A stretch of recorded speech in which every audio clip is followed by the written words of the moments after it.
Let me begin with a picture of Australian sheep farming. They say they have roughly about 70 million sheep in that country, more than almost anywhere else on earth. But shepherds, barely a handful. Instead, they have motorbikes, sheepdogs, and helicopters. Somewhere right now, a man in an Akubra hat is mustering 100,000 sheep from air, probably listening to a podcast. This is the world into which Jesus' words today land with somewhat comedic thud today. Because Jesus is not talking about drones or GPS ear tags. He's talking about something far more intimate. There is an old Middle Eastern story that brings it to life. A traveler once spent the night near a sheepfold where several shepherds had brought their flocks into one shared enclosure. By morning, as you can imagine, hundreds of sheep were hopelessly tangled together. The traveler assumed it would take hours to sort them out. But in the morning, one shepherd simply stepped forward and called, not loudly, just a familiar voice. Slowly, sheep began lifting their heads and moving toward him. And then another shepherd called from another direction, and a different group peeled away. And within minutes, chaos became order, just by recognition of the voice of the shepherd. And that image is beautiful because it suggests that life is not mainly about how capable we are, but about whose voice we have learned to recognize.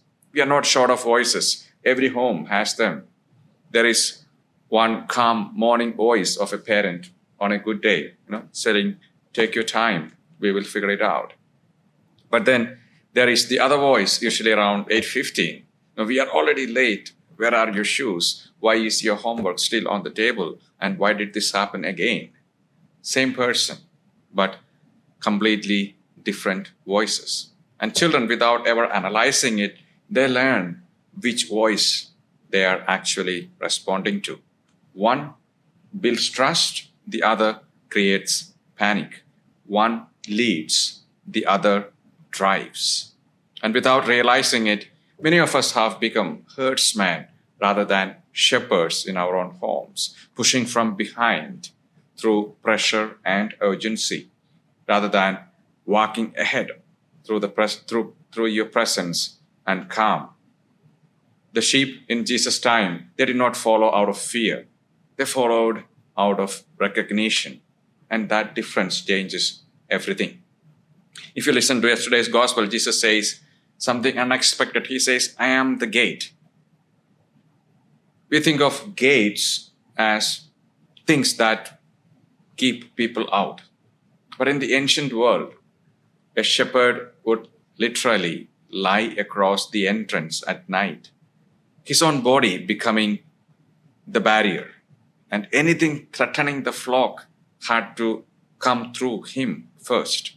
The gate was not a wall, it was a guardian. And every family too, it has a gate, visible in what we allow to shape the atmosphere of our home. Do we let constant criticism or sarcasm and tension to walk in unchallenged?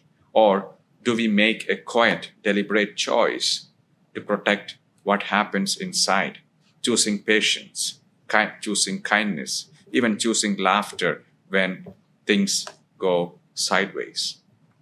The dinner table, it can either be where everyone unloads and leaves more drained than before, or where even in the middle of stress, there is a conscious effort to listen, to connect, to stay together.